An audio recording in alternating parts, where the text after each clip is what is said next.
안녕하세요. 차은영입니다. 한 해를 마감할 때 사람들은 반은 예의상으로 혹은 또 반은 기대감으로 이렇게 묻죠. 올해 목표하시던 거 다 이루셨나요? 라는 인사를 주고받습니다. 꼭 연말이 아니더라도 하시는 일은 어떻게 잘 되어 가세요? 라고 인사를 받기도 하죠.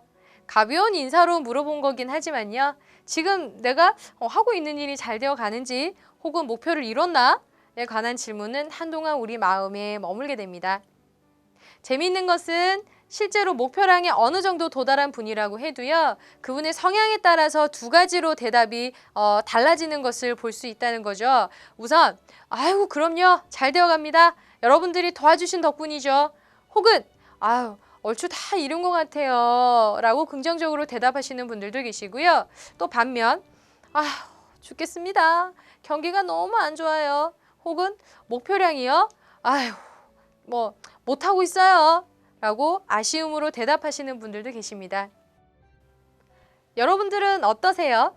저요? 저는 전자 쪽입니다. 물론 친한 친구에게는 칭얼대기도 하고 불평도 하지만 대체로 아휴 네 잘 되어갑니다. 여러분들이 많이 도와주세요. 라고 답합니다. 실제로 그렇습니다. 정말 주변에서 저를 도와주시는 분이 많으시고요. 작년 연말에도 목표 달성을 묻는 질문들이 제게 올 때마다 아우 그럼요. 다 이뤘습니다. 내년이 훨씬 더 기대가 많이 됩니다. 라고 답을 했습니다.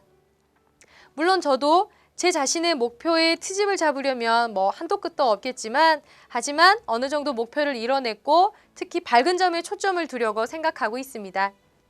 밝은 점에 초점을 두는 문제 해결력은 놀라운 결과를 가져옵니다. 베트남 아동들의 영양실조를 퇴치해달라는 프로젝트를 한 남성이 요청받게 됩니다. 그의 이름은 제리스터닌.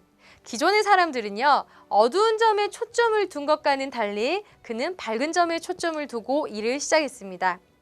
위생설비가 형편없고 깨끗한 물이 부족하고 시골 사람들은 영양실조에 무지했다는 등의 어두운 점에 초점을 두기보다는 극빈층 아이들 가운데 영양실조에 걸리지 않고 보통 아이들보다 몸집이 크고 건강한 아이들이 있습니까? 라고 하는 밝은 점 찾기부터 질문을 시작했다는 거죠.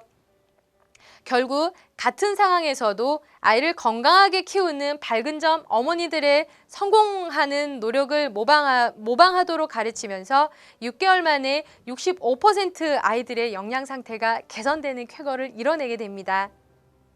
기업에서 임원들을 코칭하기 위해서는요. 360도 인터뷰라는 것을 진행하고 있습니다. 그 임원을 중심으로 상사, 동료, 부하들을 직접 만나서 그 임원이 가지고 있는 강점과 개발할 점을 인터뷰하는 건데요. 한 임원도 동일한 프로세스로 진행되었습니다. 인터뷰를 위해 상사, 부하 2인을 만났을 때 이분이 얼마나 논리적으로 사람을 참담하게 만드는지에 대해서 귀가 닦게 들었습니다. 인터뷰를 진행하면 할수록 걱정이 되더라고요.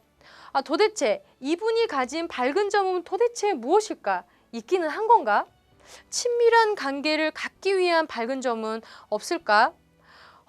정말 저도 답답하더라고요. 그러던 차에 마지막 부하 직원을 인터뷰하게 되었습니다.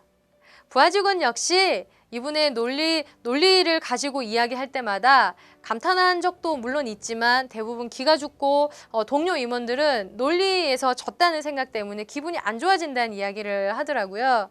그런데 예전에 팀장 시절을 함께 지냈던 직원들과 함께 있을 때는요.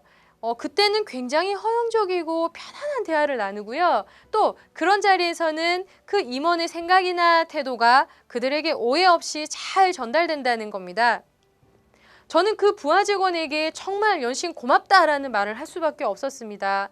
그 누가 되었던 다른 사람과 편안한 대화를 나눌 수 있는 자원을 그 팀장이 가지고 있다는 것을 확인했기 때문이겠죠.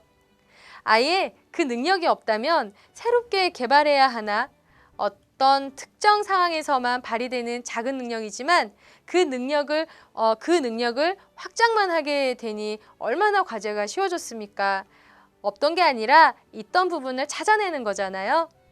막막했던 코칭으로 정말 한숨이 나왔는데요.